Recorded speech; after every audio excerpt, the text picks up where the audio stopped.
On a quiet Sunday morning in 1942, a fully armed United States military aircraft returned from a combat patrol. The engines were running. The radio worked. The classified documents were secure. The only thing missing from the flight was the crew. To understand how two men could vanish from a moving aircraft, you have to look at the California coast in August 1942. The United States had just entered the Second World War.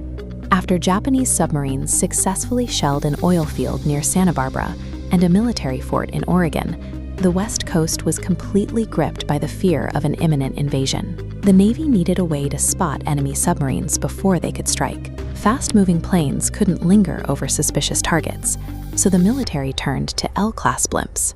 These massive, helium-filled airships could fly incredibly low, hover almost motionless in the dense San Francisco fog, and stay aloft for 12 hours at a time. By late summer, the Pacific seaboard was crawling with military hardware. Between the radar arrays, coastal artillery stations, and dozens of patrol boats scanning the water, the sky was simply too crowded for an aircraft to vanish without someone seeing exactly what happened. The men assigned to Flight 85 that morning were not novices prone to panic. Lieutenant Ernest DeWitt Cody was a meticulous command pilot with over 1,000 previous flights. His co-pilot, Ensign Charles Adams, had spent over a decade in airships, and he had even survived the catastrophic crash of the USS Macon off the coast of Big Sur. Because their mission was to actively hunt submarines, they flew heavily armed. Their ship carried a .30 caliber machine gun and two Mark 17 depth charges, 325-pound explosives designed to sink in the water and crush a submarine's hull. Tucked inside the cabin was a locked briefcase containing the Navy's top-secret communication ciphers. They lifted off from Treasure Island at 6:03 a.m. and headed 30 miles west toward the rocky Farallon Islands. The weather was standard for the Bay Area, overcast with patchy fog. At 7:42 a.m., Cody radioed base. He had spotted a dark smudge on the water, an oil slick.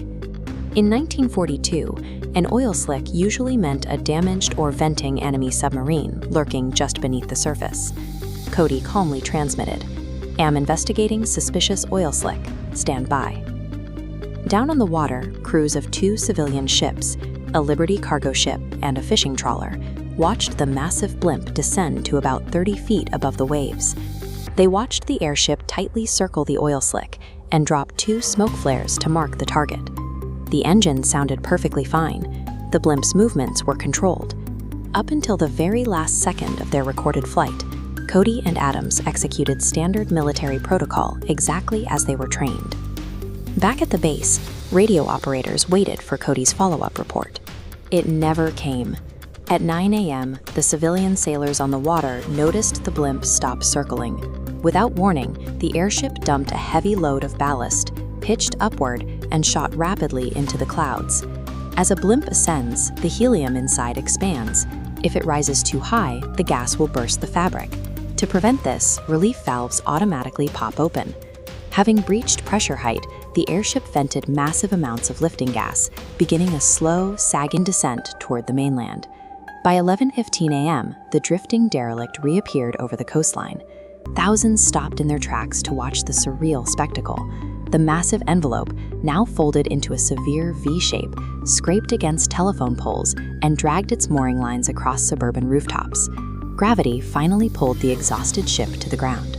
It descended over Daly City, dragging heavily across a residential roof, before the heavy control car slammed into the pavement on Bellevue Avenue, crushing a parked car and severing power lines. Neighborhoods up and down the coast spent the year bracing for a violent military assault. Instead, the war arrived as a silent, mangled ghost ship, gently resting against a suburban porch. Local police, firefighters, and Navy personnel swarmed the crash site within minutes. Fearing that Cody and Adams were trapped inside the crumpled cabin or suffocating beneath the heavy envelope, firefighters hacked their way into the control car with axes. They found a cabin completely devoid of life. The door to the gondola hung wide open. The safety latch, a heavy bar designed to keep the door from swinging outward, was completely unfastened. There was no blood, no bullet holes, and absolutely zero sign of a struggle. Both of the crew's emergency parachutes were perfectly packed and hanging on their hooks. The inflatable rubber life raft was secured in its designated compartment. They had not bailed out, and they had not prepared for a water landing. The two-way radio was fully functional, with the microphone left dangling out the open door. The machine gun was fully loaded and unfired. Most importantly, the classified briefcase full of codebooks was sitting right where it was supposed to be. Searching for answers, the Navy squadron commander inspected the compartment beneath the gondola deck. It was a space that should contain moisture if the car had ever touched the sea. Instead, his finger came up coated in a thick, dry layer of dust. The airship never touched the water. The aircraft didn't fail. The men hadn't fired a shot. The pristine condition of the cabin was the final conflicting piece of evidence, leaving behind a scene that was technically perfect, yet completely empty. The immediate fear was that a Japanese submarine had surfaced and taken the men prisoner. But 3 separate civilian ships watched the blimp circle the oil slick, and none of them saw a submarine. Even if they had, leaving the highly classified codebooks sitting in the cabin makes zero tactical sense for an enemy force. Speculation then shifted to desertion. Did the pilots use the patrol as a cover to disappear and start new lives? Both men were highly dedicated, patriotic officers with zero history of disciplinary issues. They left their wallets and identifications securely locked in their base lockers, and their untouched survival gear suggests they never planned to leave the ship. Forced to provide an answer, the Navy eventually settled on a mechanical theory.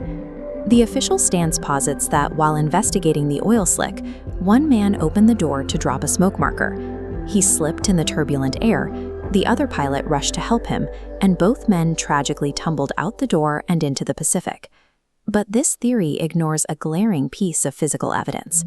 Standard operating procedure required the crew to wear bright yellow life jackets, flotation devices specifically designed for overwater flights. If they fell, they should have floated. Yet despite a massive, multi-day naval search, no bodies and no yellow jackets ever washed ashore. When investigators applied basic deductive reasoning, the physical evidence pushed back. Eliminate mechanical failure, eliminate enemy action, eliminate desertion, and you are left with a situation that simply refuses to resolve. In 1943, Lieutenant Cody and Ensign Adams were both legally declared dead. The military could not afford to waste a perfectly good airship, so the gondola was repaired, the envelope was patched, and the Ghost Blimp was quietly sent back into active duty as a training vessel. We live in an era where we expect every event to leave a data trail. We assume that with enough sensors, enough witnesses, and enough forensic analysis, the universe can be neatly mapped out and explained. This happened in broad daylight, over crowded shipping lanes, with a functional radio on board. Yet, despite all the witnesses and the recovered aircraft, the exact moment of disappearance remains a total blank. We know how the blimp flew, we know where it crashed, but the empty cabin on Bellevue Avenue remains a permanent reminder of how incredibly fragile and incomplete human certainty truly is.